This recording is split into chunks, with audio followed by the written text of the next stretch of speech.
there's no shortage of restaurant people who are like, how you're going to increase or improve your appetizers.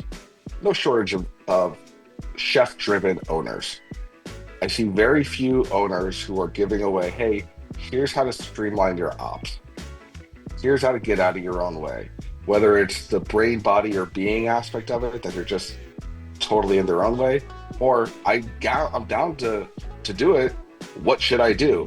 And there's an absence of how. There's a lot of people saying this is what you should do, but I want to give people how exactly to do it. And I think when they're given that opportunity, we can at least get rid of the excuse that a lot of owners find themselves in. And me too. Like when I started out, if I just knew how to get that guy over there to do this, I'd be better off. And you know, 20 years deep and 12 restaurants in, I know what works and what doesn't. This episode made possible by Restaurant Systems Pro. With excitement, allow me to introduce to you today's guest back on the show for a second time. This man's got a lot going on. He's the owner of Andolini's worldwide, which consists of 12 locations across 7 brands, 300 employees, 16 on track to do 16 million in sales this year. Is that still accurate? We'll be above that, yeah.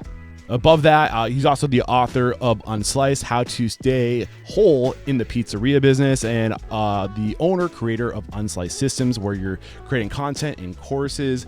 Mike Bausch, my man, are you feeling unstoppable today? I am, as always. Thank you, Eric. Yeah, and I knew I was going to mess up your name. It's Bausch, like Bausch, the bow of I suck with your name, man. As long as I've known you, I've struggled. Please forgive me. Say it for us. Bausch. It's just Mike Bausch. Bausch. Simple as that. I knew I was gonna screw it up. I'm sorry, It's like man. Bausch But, and Loam.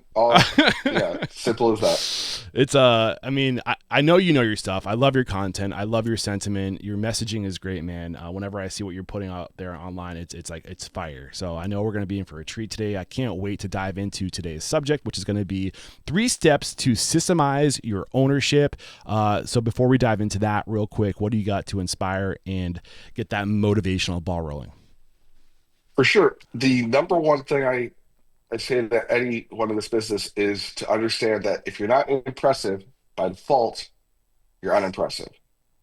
And it sucks. But if you're willing to say, hey, is this impressive?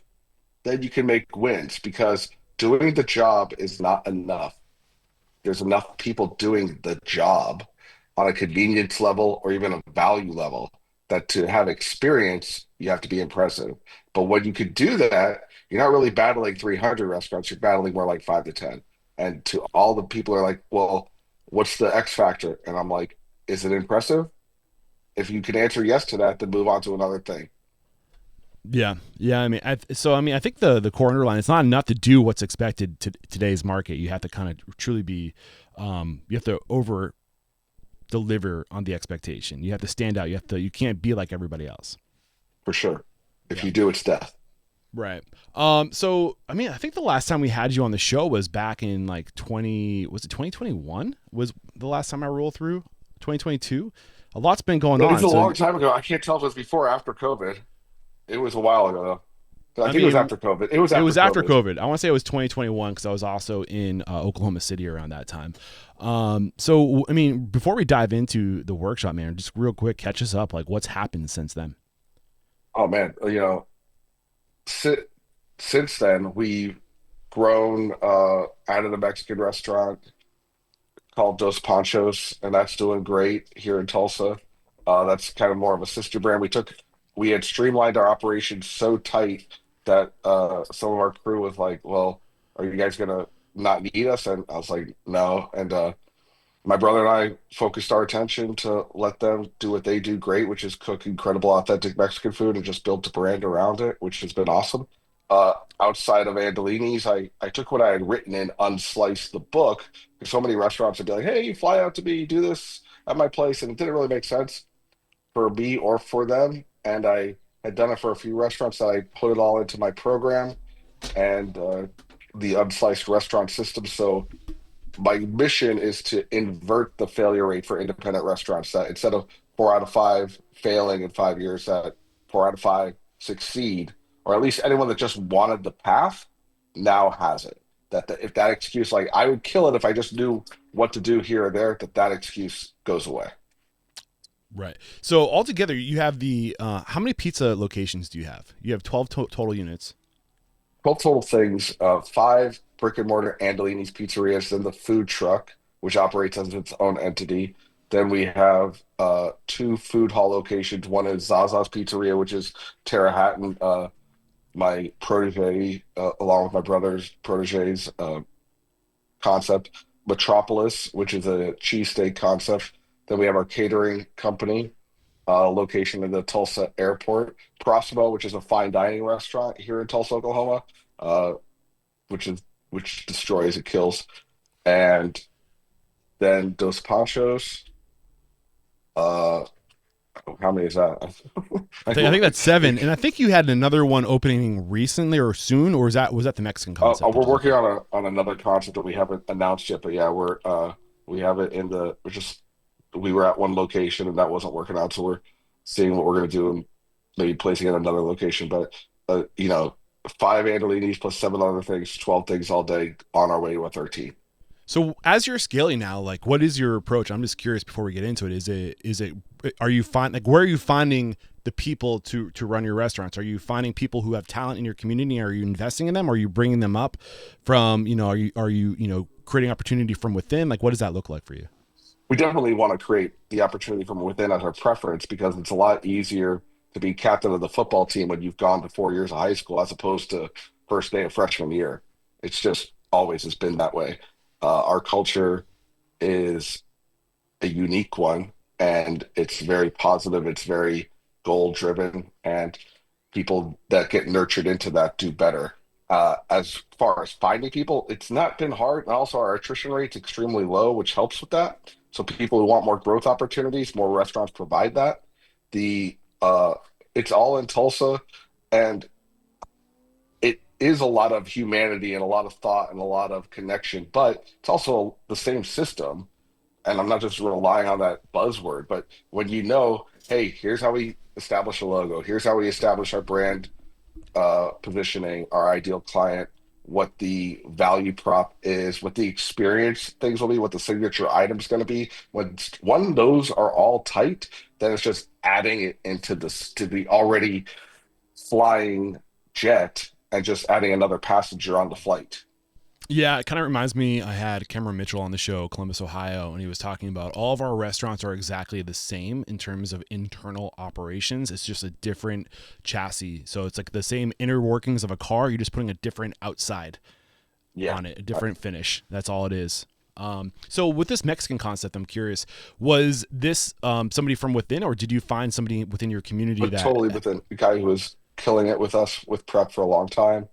And again, we had just streamlined ops so much that we were able to reduce labor. For a long time, Andolini's worldwide, me and my brother were just let's do that, let's do that, let's do that. And then we got to a point like, okay, what's killing it and what is superfluous that we could tighten up.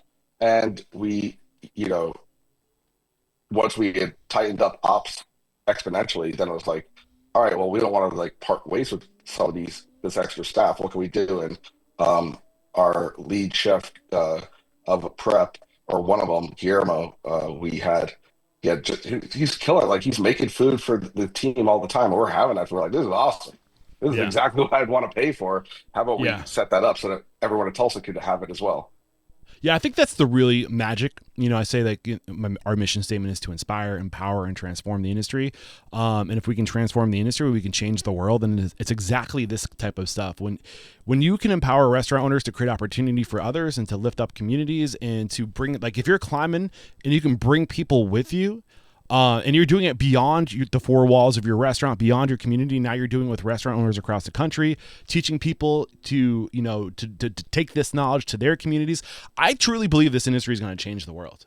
I full-heartedly believe we have the power to do it. And it's because of people like you doing the work you're doing, creating opportunity for others and lifting people up, man. So I love that. And I'm curious, going into today's conversation, it makes me think of Dr. Benjamin Hardy, co-author of 10x is easier than 2x. They also wrote Who Not How, The Gap in the Game.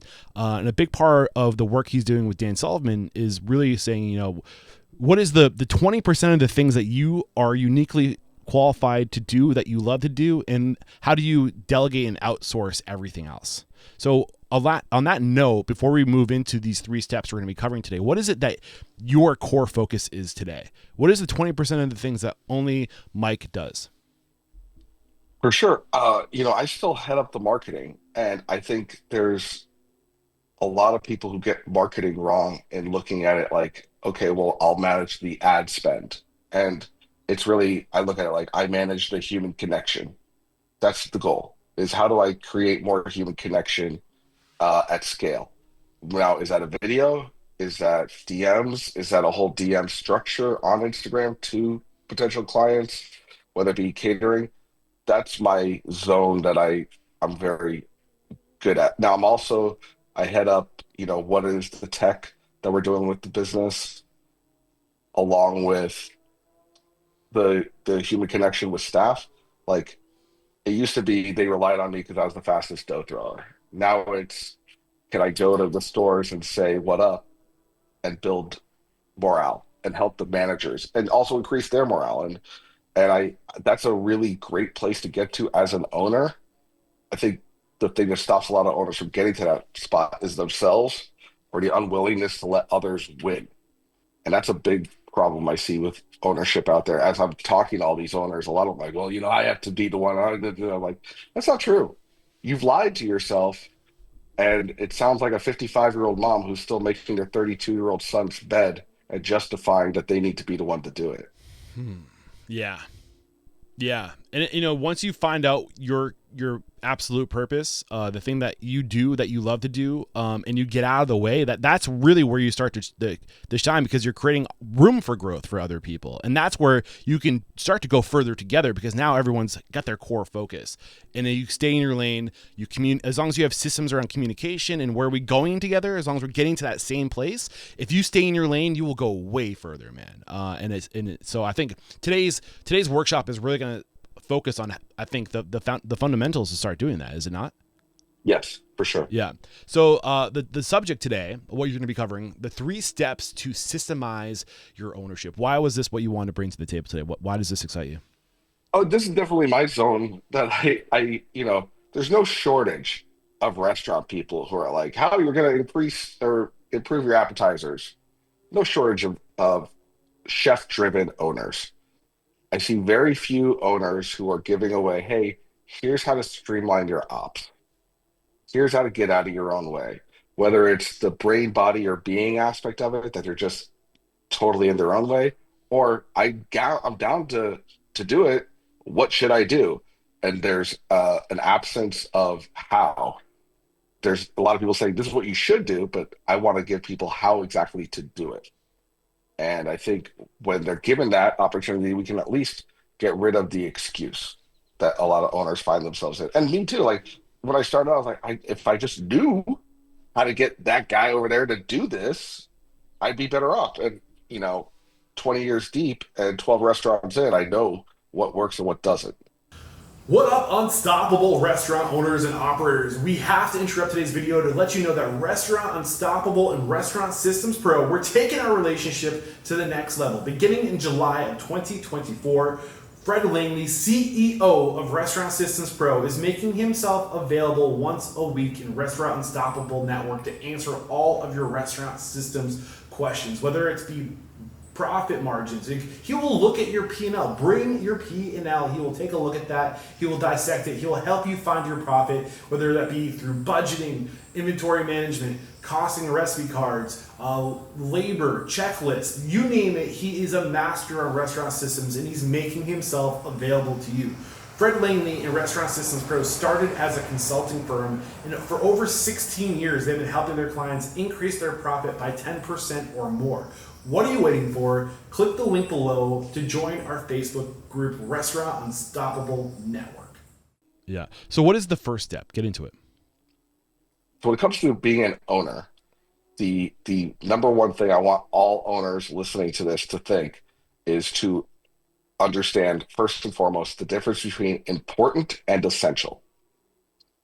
There's Okay. no shortage of important. I got to do the produce order today. I got to go to Sam's Club. I got to do this. I got to do that. So understand first and foremost, before I even continue on to the next point, those things are important, but does it produce revenue? If it doesn't, if it's not moving the needle, it's not essential. What's essential is the thing that you, as the owner, have to do. Creating a training program is an essential task of ownership. So that then bleeds into what you have to do, which is take every single thing you do currently and write it down. Write it down with painstaking detail. Truly, like I get up, I pick this up for the store, I go here, I go there, I did this, I go there, I do this. Time block or time map everything that you do in a day. And then once you've done all that, detail is that something that you and only you currently could do? And with some delegation, some SOPs, some type of delegation plan could have someone else do. Like if it's me dropping off pizzas to a school, that's a me task. Me shaking the hands of the school is going to do more than if it was someone else. So that should be my task. What are the tasks that you can do? So you're doing them because you can do them, as opposed to I should do this. The when you first open, you can do everything, or you're trying to, so you do everything because you went to high school and college where you had to do your own work. If you didn't, if you were to delegate your term paper, that would be cheating. You're trained that everything needs to be done by you, and you learn no delegation skills unless you did a group project once where it was just one kid did all the work and the other three kids coasted. So either you're the guy who did all the work or you're the kid who coasted. Either way, it's not ideal. So the first move is what should you do versus what you can do, and having a hard heart to heart with yourself after you've written everything down. Don't do it beforehand. Like, oh, everything I do, I have to do. No, you don't. No, you If don't. you if you do everything, everything will be do. Yes.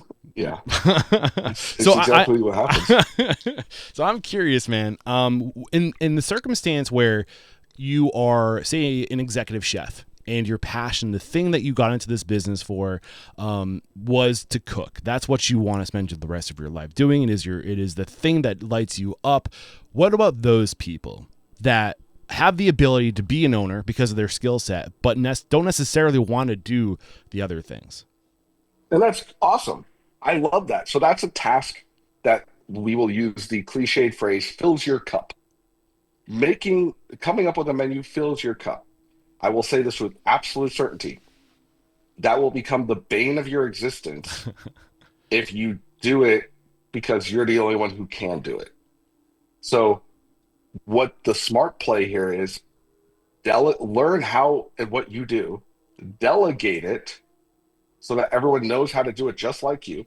And then all your other tasks too, like if you hate doing the financials, cool, learn how to do it, then delegate it. You hate doing a social media post, learn the KPIs of good social media posting, and then say, what do I not like about this? Well, what I don't like is editing, posting, commenting, creating hashtags, or in today's modern era, the description or You just whatever the described me. caption's going to be. Just All described that. me. But you're like, I don't mind talking on camera. Great. So let's film you and delegate all the rest. But because that's an essential task.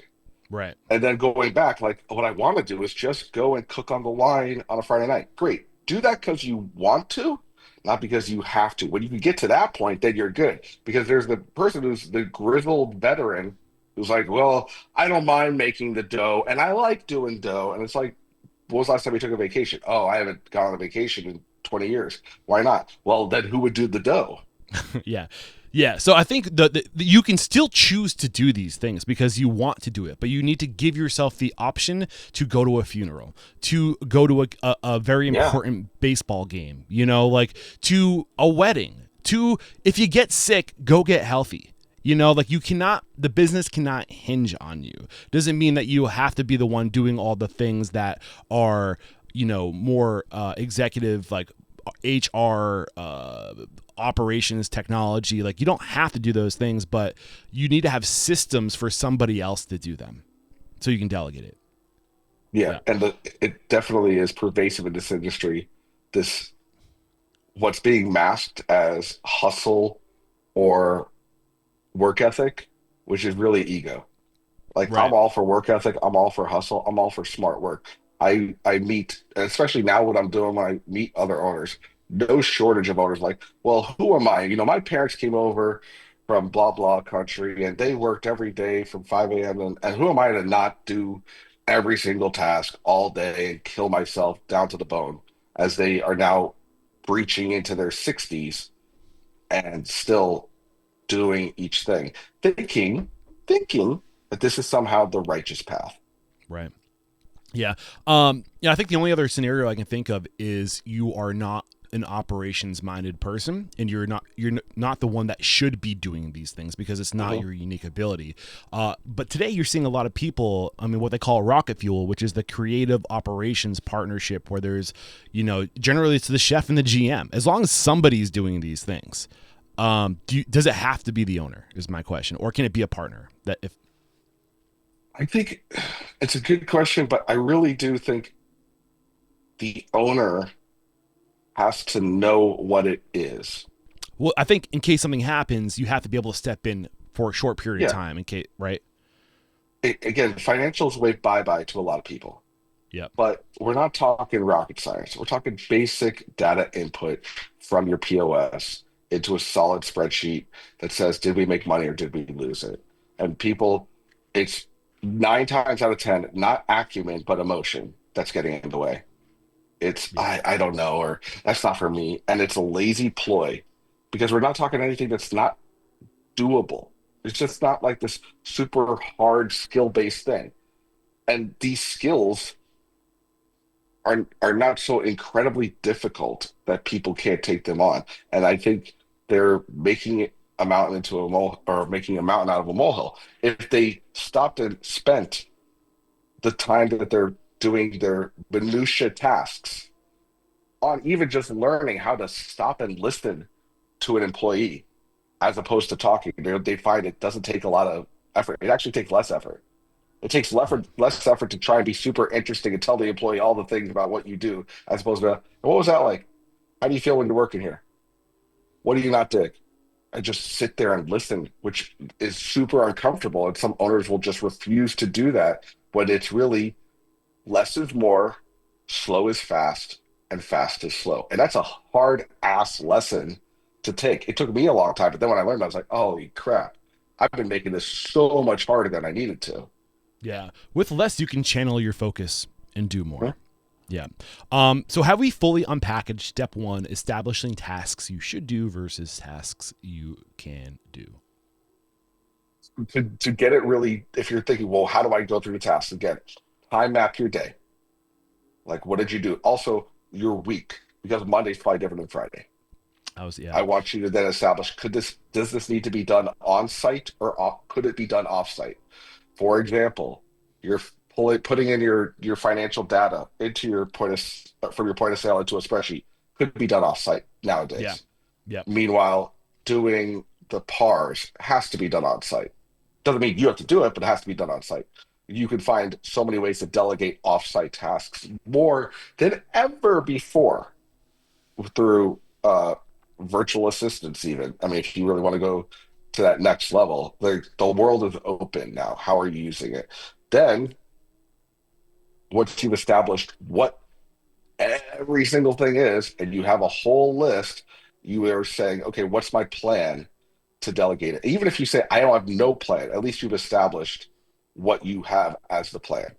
Yeah, there are two books that go really deep on this. I don't know if you're I'm sure you're probably familiar. Brian Tracy's Eat That Frog and Darren Hardy's The Compound Effect. Those two books go way deep into this mindset of just starting with your day. Get your day mapped out, right? Then what happens, and the whole idea of the compound effect is if you start there, it compounds. If you just do those daily things, then you start focusing, oh, well, I noticed these weekly patterns. I should create weekly routines in systems. Oh, wow, I noticed that there's monthly weekly patterns. We should have Yeah. these monthly patterns mapped out. Oh shit, there are annual patterns.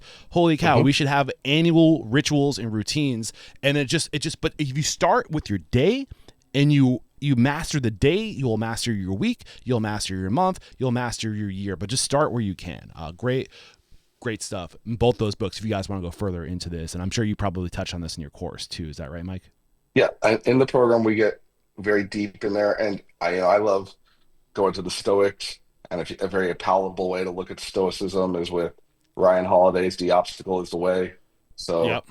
going right Yep. through it, like that's the and to your point about the routine, that for us, our finite operational way, like the oven needs to be cleaned monthly on a deep clean, let's say. We have a whiteboard. I got really tired of apps and spreadsheets and iPad programs. So I do what hospitals use, which is a whiteboard for clarity. And it will say, hey, this is a monthly, this is a quarterly. That's great for delegation inside the four walls to managers. I have, we'll use Asana, which is a task structure thing. I know a lot of people find great success with seven tasks inside seven shifts. Because again, Monday my has been goal mentioned a few times too was on the that show. Monday has been mentioned a few times on the show. Monday.com. I prefer, Basecamp. again, for owners, Asana is a badass machine. Like, Yeah. I love Asana the most by far. Because I mess with Todoist and all of them. Now, once you know what your tasks are, communicating them down can be done many different ways, and I find the communication portals will determine your success. For digital things, I use Loom, like a video. I'll use that for my emailing now. If I need to explain something on an email, I'll do it as a Loom, preferred to writing a long drawn out email where I'm just basically explaining it. And the modern era, what I also emphasize heavily owners mess with now more than ever is asynchronous communication. If you're like, I don't have time for a meeting, I don't have time for that. You do, but maybe it needs to be done asynchronously. So even starting small with like a voice memo to a manager that, hey, here's my day, here's what I'm doing, here's the task I'm looking at, and then they send it to you. Because let's say you're getting up at 7 a.m., they hit the store at 10 a.m. You give this message at the start of your day. You don't need to like, oh, it's 10 a.m., let me go call them and see what's going on. Now that they're at the store, you've already set the tone of the day, Right. and then they can respond later. There's other Yeah. apps like Voxer and WhatsApp and everything, but these are new modern ways to get your communication, even if it's not at the same time. Yeah, you're making me think. Some advice I heard is your job. Two things. Your job as the owner of the company is to paint the picture of what the job done right looks like. That's basically the first step that you've covered for us. And now we have tools where you can literally show the process. You can capture the process. There is no question. This is how you do it, right? And Mhm. then, I mean, I forgot the second thing, but I think we can move on to step number 2. So step number 1, establish tasks you should do versus tasks you can do. And step number 2, separating what's important versus what's essential. Get into it. Yeah, the essential tasks, like what I started with, essential goes with the should, but it's the next level of it. So, what's the constraint of the business? Is it that you're not able to deliver the customer experience where you can hit your increased average ticket value? Okay, it's a training issue. The food is inconsistent, training issue. Not enough people know about this, marketing issue. You're killing it and you have a full house every night. Everyone loves you. You're not making money. It's a financial issue. What's the constraint of the business, and how are we doing something about that? Because that's the essential task. When we look at what's the essential task and then put all of our effort towards that, not the 100 things we can do, what we should do, and then what is the most essential of the important? What's the most essential of the important? That is going to be brutally what is going to drive revenue most. What is the constraint to revenue, i.e., we have low return because of weak service, weak food, weak consistency, or the other things that could be at play. And could be every even like, oh well, our food cost is incredible, our labor cost is incredible. All right, what is the other thing? Oh, well, we have 20 different apps that we don't use when you like get into it, or we have horrible um utilities. There's always something bleeding that if you focus your attention towards it. But if you don't focus your attention, like writing it all down and then going towards the most important one, you could end up spending 5 hours on like designing t-shirts and having that eat up your day. And you're like, this wasn't gonna make us rich, right? Like this is just a funsy thing. Like, I really want to get these t-shirts out. Okay. It doesn't matter because you're running 40% labor. Yeah, it reminds me of it's like the four quadrants where it's like is this important, urgent, not important, not urgent, and you categorize all those things. But the important, urgent things are the things that you have to move to the top. And if it's urgent, it means cash flow, right? Because we need the cash flow. Cash flow and time are our most important assets. So if it's if it will drive revenue, and if it makes us more efficient, then we're getting better, right? So those are the in your words, the essentials. Is that safe? Is that accurate? For sure. And another right in line with that, like what's the most essential? So how The do you know what is the most essential? If you could put it's a hypothesis, but what will then lead to the most revenue? And look at it from a Or numerical time perspective. Look, for you, yeah. right? If I look at, hey, okay, sales are slumped on Tuesday. If I was to ask, hey, sales are slumped on Tuesday, the natural reaction I find fascinating of most owners is great, do a Tuesday discount. Tuesday discount. Tuesday discount all day. Let's get more people in. I'm like, so our Now we're making even answer less money. is less money? Yeah. And it's like, yes. How about what if we got catering on that day? Every day, right? But catering on that day. What could we be doing on Tuesday? It's a day that restaurants are open, we're open, businesses are open. And the thing that waves bye-bye to the average restaurant owner is sales. Yeah. They all restaurants, even all successful restaurants have a marketing arm.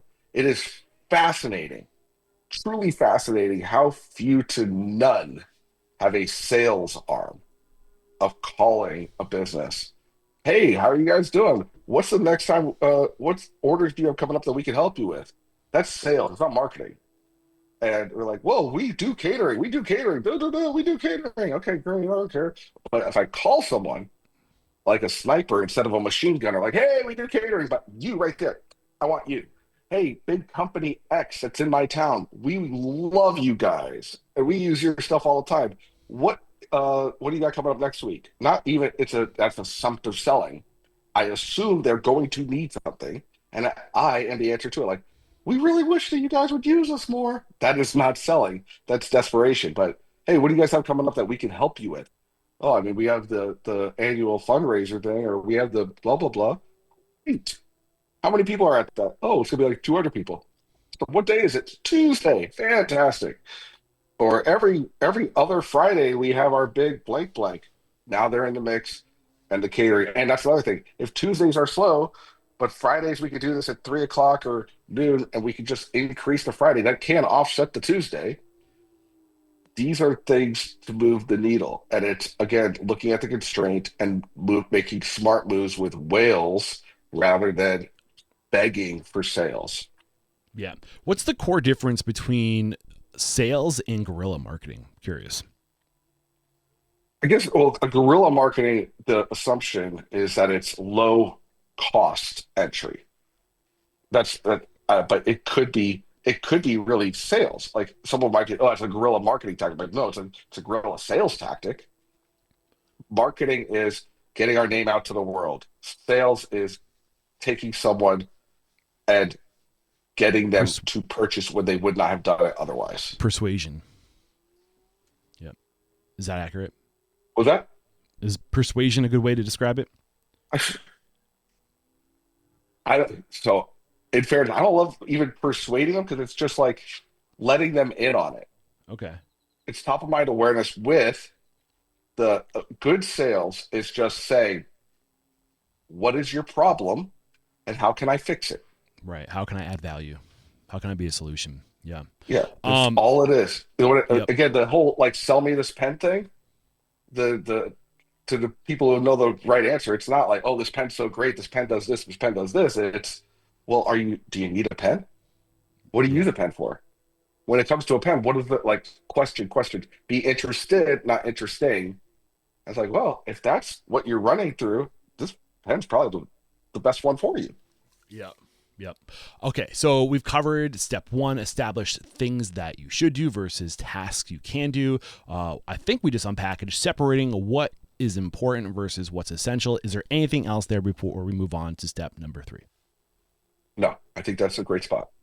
What up, unstoppable restaurant owners and operators? We have to interrupt today's video to let you know that Restaurant Unstoppable and Restaurant Systems Pro, we're taking our relationship to the next level. Beginning in July of 2024, Fred Langley, CEO of Restaurant Systems Pro, is making himself available once a week in Restaurant Unstoppable Network to answer all of your restaurant systems questions, whether it's be profit margins. He will look at your P&L. Bring your P&L. He will take a look at that. He will dissect it. He will help you find your profit, whether that be through budgeting, inventory management, costing recipe cards, labor, checklists, you name it. He is a master on restaurant systems, and he's making himself available to you. Fred Langley and Restaurant Systems Pro started as a consulting firm, and for over 16 years, they've been helping their clients increase their profit by 10% or more. What are you waiting for? Click the link below to join our Facebook group, Restaurant Unstoppable Network. Cool. Step number 3, offloading important essentials tasks that should not be done by you. So now that we've identified what should be do versus what you can do, what you should do versus what you can do, now that we've prioritized in what order we should do it, it's now delegation. Is that the next step? Yes, for sure. Okay. So get And into it. when it comes to delegation, first understand that other people can win and it's on you to let them. So if we Yes. get your mind right on it and get over all the preconceived notions that you have to be the one to do everything, and we get that all clear and righteous, now it's just, well, okay, great, Mike, but how am I going to have someone do this? Okay. Whereas a will, there's a way. How do you do it? First. Now, if I wanted to really make this simple for anything that's a physical on-site task, I would film it and use just film it. Like, here's how I organize the walk-in. Great, film it on an iPhone. You don't need to be Scorsese. Like, people overthink this. If it's a digital task, use Loom. These are your two portals. Then, and again, this is the how. This isn't the theoretical. This is exactly how I do it, and this works. I haven't found a better way. And take the transcription. If it's on Loom, it has built-in transcription. If it's on an iPhone video, throw it through an app like Rev or any other transcription software and get the transcription. Send that transcription through ChatGPT with the prompt. I'm a restaurant owner needing to delegate tasks to my staff. Give me a standard operating procedure based upon everything that I say in this transcript. Pop. Boom. Let it give it all to you. Then have the video and the SOP linked in the task to which people will look it up. If it's on site, like, hey, here's how to organize the walk-in. Like, well, how would I ever let them watch this video? Have this video on a Google Doc, the link to the video, and then have a QR code linked to that Google Doc video or to that Google Doc right on the wall. If you're like, well, how do I get the fancy software to make QR codes? Get dynamic QR codes with QRFY.com or any one QR. Like, don't get the free QR code generator. Get the one that's like $50 a year. And if you ever modify the link, you can just modify it on the back end. Is that the biggest difference that you can get with the spending the $50? Is that the core difference? Modification? A QR code generator that's free is going to mimic the exact website. A dynamic QR code is going to have a QR code that's sent to QRFI.com, but then forwards to your website. So if you print this fancy QR code thing that's on the wall, but you're like, oh, I need a new website for that now, or I change the link, you can then just change it on the back end. Yeah. And it's a much smarter way of doing it. What is the benefit of, or is there a point in your opinion where you go from hosting all of your training material to a Google Doc using tools like QR codes to eventually going to an Opus or a Wisetail or a more robust training solution? Like, I've used all of those in my time. I have found them to be wastes of money. okay, Nothing against those companies. I think there's no shortage of good effort involved, but two things I know to be absolutely true. One, people do better when they have to write something physically out. Their brain, especially like 4 out of 5 people, need to do it or they can't even process the information. So there has to be some component of visually watching it with then writing it tactically or with their hands. Um, then if you look at that $300 program, I want to say this as an owner. I'm not benefited by any of these app programs. So this is where I come. I have to look at any program I use and say, okay, if I bought that for $300, I don't need to make $301 to justify it. I need to make 5 times that at a minimum. We need to make 5 times it at a minimum. So did I make $1,500 off this? And if I did, great. But if I didn't, or I could have just done it myself and hosted it myself, and that's what I show in my program, how to do this also. You don't stop spending money on unnecessary apps. There's apps out there that 100% there's nothing I could do that's going to be better than, let's say, Ovation. There's nothing I could do. I don't have the ability to pull that off. What Ovation does to send people to Google, Yelp, and TripAdvisor, along with texting people that have an issue and automatically texting customers. Like, I can't automate that and have it be cheaper than what they do, nor could I, for the expense of it, make the money back that it does. So that's a genuinely awesome expense that I'm happy to spend money on. But on a training program, whether using QR codes to videos to Google Docs and just spending the $10 on Google per account is, or 14 at this point, is significantly better, in my opinion. If someone else loves the other program and they can justify, hey, I spent $200 a month on this and I absolutely get $1,000 back, and creating it myself, I don't believe would justify it. That's your right as an owner. But I don't believe that to be the case. yeah. Make sure you set your docs as viewable only. Yeah. Because you will have a mess of a time trying to fix things as people are going there and mess it up. Any other advice around actually building out the Loom, the QR code, the Google Doc, along those lines of building the materials? Do it more and just keep doing.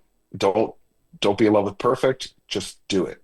Compound Know effect. that the 80th time is going to be way better, but you can't get to perfect. You're the what's that? The pottery. The two classes are both tasked with making a perfect in a pottery class a perfect teapot. So one group is tasked with making as many teapots as possible. The other one's tasked with making one perfect teapot. The group that's analyzing and killing themselves over making the one perfect teapot at the end of the semester has a pretty garbage teapot. But the Yeah. group that was just tasked to keep making them over and over and over again without any care for how pretty they are made by the end a significantly prettier teapot because they had done the reps. Yeah. So when you're like, there's no way, I don't know how to, I did, my loom was all weird. I said it weird. The audio was bad. Like, good. You got one step better. Incrementally, you got better. Do it again tomorrow. Do it again for the other thing. And then when you're done, like, you know what? Those first ones were not great. I'm going to go back and do them again. But that is a significantly better way to look at all of your tasks than just by, well, I'm not good at it the first time I tried it, so I'm just never going to do it. Yeah. So, I mean, in terms of offloading these important essential tasks that you should not be doing, is there more like bigger picture, like mindset, or like, like, I don't know, like philosophical, like how you could be using delegation to lift people up to get stronger? For absolutely, like, again, know this, everyone that works for you and anyone that's ever done any task ever has 4 reasons they will do anything. There's 4 reasons why we do anything in life, or why anyone that works for you will do anything. The one of them doesn't count in this mix, and it's coercion. So I'm going to take that one out of the mix. This is from the CIA, not from me. So CIA says 4 reasons, 4 ways to get anyone to do anything. First is coercion. Let's get that out of the mix. Then we have punishment and incentive. Punishment and incentive. So most owners lean into, hey, don't do that or else. Do that or you're fired. Hey, you did that wrong. You did that wrong. You did that wrong. You did that wrong. Keep do this wrong or else you're never going to blah blah blah. Or hey, if you do that right, I'll give you a raise. Cool. Hey, you did that good. Now The other incentive could be verbal, like, that's really good. You're really good at that. I like how you do that. There's an incentive there that has no monetary backing, which is just simply giving more of that. Well, people with punishment will only do what they need to do to not get in trouble. So the second you're gone, bets are off. Yeah. That's why that sucks. The last is by far the most powerful. It's what gets high school kids to work their ass off to show up early to watch game film and stay and do 3 hour practices and whatever high school sport they're into. And that is ideology. The ideology that we are part of something bigger than ourselves and it matters. When you get people to buy in to your culture, to your team, that you are an elite team, that you are moving towards something, especially if you truly have a mission like, hey, for everything that we do, we give $1 back to the community, or because we did this, we're able to do this and do this, or help orphans not go hungry, or feed the homeless, or because of this, now you have a mission. When you have a mission, it's tied to your ideology. You can get buy-in significantly more. Now, I didn't do that or create that from a Machiavellian, dastardly perspective at first. I learned it after the fact because we had been doing stuff that we don't advertise for a long ass time. And when we interviewed all of our non-salary managers that had been with us for over a year, which was around 40 people at the time, non-salary leads who had been with us for over a year. We had a lot of people in our room, like, and then we had a facilitator, not me or my brother, in the room asking them questions. Said, "Hey, what's the number one reason why someone will leave here? What's the number one reason why someone stays here?" The number one reason we thought was going to be like, "Oh, it's just fun, or it's a chill place, and you guys are nice." It wasn't that. It was that the amount of donations that we do that we don't take credit for, they resonated with, and they believed that this place was something special and that they wanted to work here. Yeah. I didn't plan that. I'm not saying this right here for anyone to give me my flowers. I'm saying it because I didn't realize it. Then when I analyzed it, I was like, oh, that's because they have ideological buy-in. So Yeah. creating ideological buy-in with a mission is significantly more important than the average thing you do, and way more important than how am I going to punish people, and even more important than how am I going to incentivize people, which is also very important. So if you could do that verbally with incentivization, have an ideological buy-in, and then have punishment be like the last resort, you have a really great operation, and you will reduce attrition. Hit us with those four one more time. So you want to, there's coercion, which Yep. is like, hey, do this or I'm going to kill your kid. Let's get rid of that one. Okay. From a again, CIA, that's coercion does a lot. Then they could do punishment or incentive. Hey, you go to jail or I'll give you money. And then last is like you're doing this for America, or you're doing this for the team, or you're doing this. And look at all the people that sign up for the military, me and my brother included. We did that not because of the money. We did it for not because we were going to get in trouble if we didn't, but because of ideological buy-in. Yeah. And that's why Simon Sinek says start with why. And that's why, I mean, Joe Pine's an author, The Experience Economy. He's writing his newest book, which is called The Transformation Economy. Apparently, we're going out of the experience economy into the transformation economy. And it hinges on this idea of people are buying into a better world, a better future. And not just your guests, but also your employees. So how are you making a difference? That's where we're going. And you said something too, like just the power of seeing somebody, and instead of telling them when they're doing a bad job, but reinforcing a good job. I think that one thing of helping young people, or anybody for that matter, understand what they're good at will help, like that will put them on a track for the rest of their life. Of like, because when we're young, we don't have the self-awareness. We develop the self-awareness by getting affirmations over and over again. So that will help people understand, like, oh, like maybe this is something like I could make a career, like, and it's, I think that idea, also seeing somebody is literally, I think at the core of hospitality. When you're generous and convivial and you're giving love and you're pouring it on somebody, in that moment you're seeing them. And that's what hospitality is all about. It's feeling seen and loved and welcomed. Like, it's so underrated. Any thoughts on what I just shared? Oh, I mean, for sure, I completely agree. And you could almost backdoor into that if you want someone to be good at upselling and they do just the most half-assed upselling. You're like, wow, you really did that. That had all the makings of a solid upsell. I could see how you were doing that. That was awesome. You're like, oh, maybe that's my thing. Right. Maybe I'm good at that. I should do more of that. because I Yeah, that felt I got the cookie there. right, that low road of subconscious is paying attention to this reinforcement, and that's how people become self-aware. I think it's so Yeah. critical as a mentor to reinforce that positive behavior. So, okay, up to this point, we've covered establishing step one, establishing tasks you should do versus tasks you can do. Step two, separating what's important versus what's essential. And step three, offloading important essential tasks that should not be done by you. Anything else that you want to mention with step number three before we wrap it up? Really, the leaning in on technology more than ever, and Yo, dude, understand that you, people, if I mean, you queued it if you're up. watching this, you're probably not tech averse, but when I meet someone who's like over 35 or 40, I'll typically find that they have investment accounts, and they're like, I'm like, you were able to figure out Charles Schwab, but you don't think you can do Instagram? And the same is, I say the same thing to like 18-year-olds. Like, you figured out how to do this. You could do investments. Like, you're like, I would never be able to understand the stock market. I'm like, you don't have to. You just put the money into it. So it's like there's this weird disconnect with older people that don't think that they could do young tech, and it's young people that think that they can't do what you could call old tech, and they're both the same exact thing. Yeah. It's just this, oh, I'm in this new room. Let me get my situational awareness and then execute. Anything that you have fear of it is just a lack of situational awareness. And you just go through it and you will then have it. It is, and I don't want anyone to be cocky, like, oh, I can do this, it's going to be easy.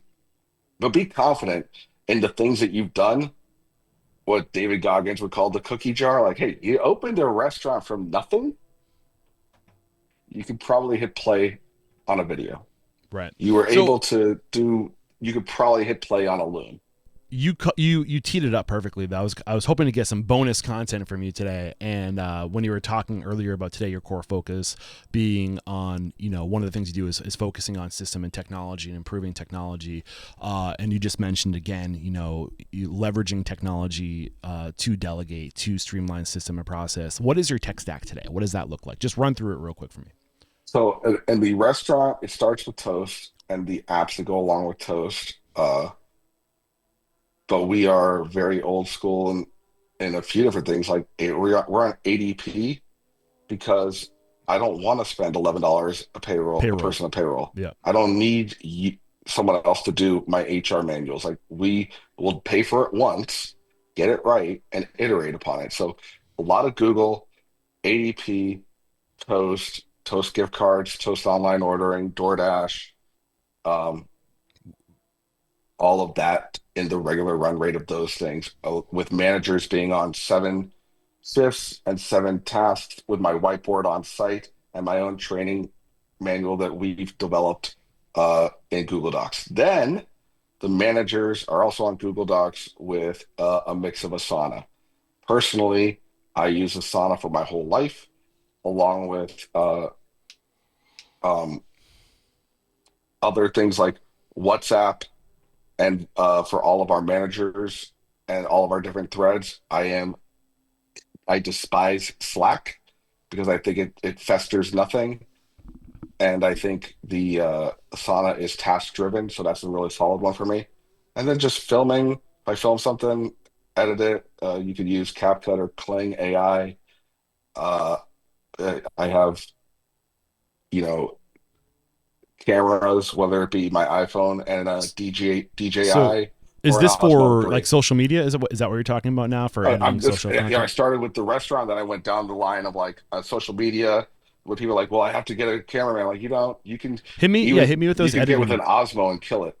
Hit me with those editing tools one more time that you were using. So If you want to edit and you don't have money for crap, film on an Osmo, edit with CapCut.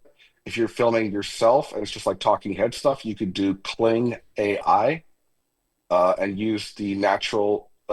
Instagram and TikTok are doing it where there's no. You could use their editing apps, save the video, and then just post it later. That's really easy, but at the same time hard for people. I just when we post using Pally, which is the best hosting tool there is, and no one knows about it. It's an Australian one. They don't know how good it is. It can post to LinkedIn and Google My Business, which not even Sprout Social could do Google My Business. So and it's cheap as all hell and is awesome. I really love that app. Uh, Other tech, like there's plenty of it, but everything I use, I want it to be lean and mean. Big one on Ovation. Yeah. Uh, and I'm trying to think. I know at our higher end, like Proximo, we have to use, I believe, Wisely for the tips. And that's what we got. And also, Yeah, I have man. no shortage of apps I don't use anymore because I've Yeah. tried them all. And I'm like, no, that ain't good. Or, well, you pay 12 months worth of stuff. One that we just started messing with is Meez, Meez for recipes. I was curious And about that when you mentioned, Loom and Google. I mean, because I do a lot of training. yeah, It's a way to scale recipes across locations. But what's different about Me's where that makes it through your, you know, Meez is filter? we're messing with it right now just because I like the ability to scale from and take grams to ounces and scale it and go back down and have the steps and process. If nothing else for our catering team, uh, and having a finite process digitally there. But on the line, I still want printed laminated PDFs. Yeah. Have you connected with Josh Sharkey yet to be on his podcast? I don't know who that is. Josh Sharkey is the CEO of Me's, and I would love to make an introduction. By all means. Yeah, let's make that happen. Mike, man, I've really enjoyed this conversation. Before we say goodbye, any other final thoughts that you did not get out? No, I mean, if you dig what the business is and you want to take it to another level, I'm not. I think a lot of people associate me just with pizza. I want this. It is. I've done successful with my brother fine dining, food hall, airport. Pizza's like the most cutthroat. People don't have hard opinions on donuts. They do on pizza. And if you could do pizza well, then I think it made everything else really easy. Like fine dining is easy compared to pizza. Yeah. So with that said, if you're down and want more info from me, go to getunsliced.com and we'll deep dive on your brand on a restaurant review call, figure out what you're doing right and wrong, and see if we can take you to that next level if you're into it. Beautiful. And who do you respect and admire? Somebody that if Oh you man. found out they were a guest on the show, or somebody maybe you've Oh come across that you think I should just get as a guest on the show. This is my North Star. This is how I like to find yeah. future guests. Who do you got for me? You know who's in our sphere of influence, there's no shortage of great restaurant people, but you know who I think is super interesting is a good friend of mine. His name is Eric Bam, and he's a vendor. He's a vendor for a company called Perfect Crust, but he was a vendor for Roma PFG for more than 20 years. And he was my first vendor, and he has a lot of integrity, but he also understands the game from that side. So knowing him better made me a better customer, which made me and all of us a lot more money when we knew, like, okay, here's what vendors are looking for. Here's their game so that you can know yours. And that made us agile. Yeah. So I think when people feel that there should be a contentious relationship with DoorDash or Cisco or whoever it is, when you know what their goals are, it makes you that much more primed to reach your own. Yeah. Yeah. We don't lever our vendor expertise nearly enough. That's 100% agreed with that statement. And how do you spell BAM? BAM. Okay. Let's make it. Some, You Kevin can find him on Bam. Erica Perfect Crust Pizza Liners. He's our head sales rep. He's taken them Yeah. up, I think, 500%. And he's done that through being a human, creating customer connection. So he's Right. great at marketing. He's great at promo. He also understands the restaurant game across all of it. And he knows why vendors do what they do and how to speak to them in a way that you can, again, leverage the relationship in a much more positive manner. Mike Bausch. How did I do that time? Great job. Nice. Thank you so much for taking the time, man, to share these 3 steps with us to get us even a little extra beyond that. Some of the tools you're using. It was nice to catch up with you to find out what's happened since we last spoke. And I cannot do what I do without people like you, man. Thank you so much. There is no questioning. You are unstoppable. Unstoppable. So if you're interested in working with Mike, please use my affiliate link. It is unsliced.com/unstoppable. When you use my links, you support this podcast, and it goes such a long way. Thank you in advance. And if you want to support the podcast in other ways, please leave a review on iTunes and Spotify.